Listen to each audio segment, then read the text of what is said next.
Depuis des millénaires, l'écorce de bouleau nous a servi de support pour la broderie de piquants de porc-épic. Ce que l'on voit ici, ce sont des piquants et des poils naturels éteints de différentes couleurs qui nous permettent d'être utilisés comme un fil de broderie sur écorce, cuir ou autre tissu épais. Parce que l'écorce de bouleau est atteinte de maladies causées par la pollution de l'air et de l'eau, les pluies acides notamment, la bonne écorce est devenue de plus en plus rare pour assurer la pérennité de nos savoirs et de nos savoir-faire. La recherche que j'ai effectuée avait pour but de créer un support alternatif. Grâce à la technique japonaise de fabrication de papier matière, nous avons combiné un mélange de fibres de lin avec des morceaux d'écorce de bouleau, défibrés. Cela ouvre sur de larges possibilités exploratoires, non seulement afin de permettre la perpétuité des techniques traditionnelles, mais aussi l'intégration de médiums mixtes. Il offre les mêmes qualités que l'écorce. Il est résistant, malléable, imperméable. Nous pouvons le broder, le coudre, le coller, le juxtaposer ou l'assembler pour construire des objets à 3 dimensions.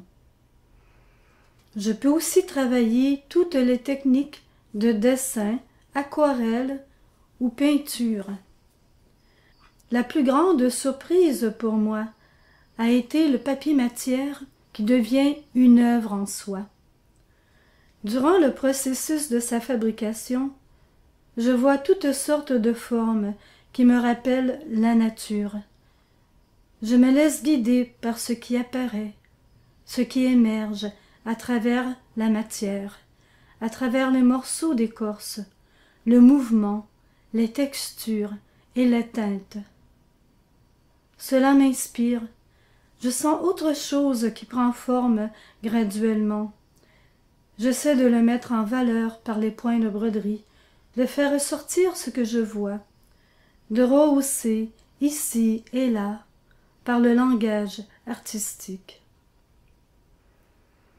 Alors c'est une autre façon de travailler pour moi qu'avec une toile ou un papier blanc, où on part avec une idée, une image ou un symbole en tête que l'on impose au support. Là c'est le contraire. Je me mets à l'écoute et en observation de ce qui est.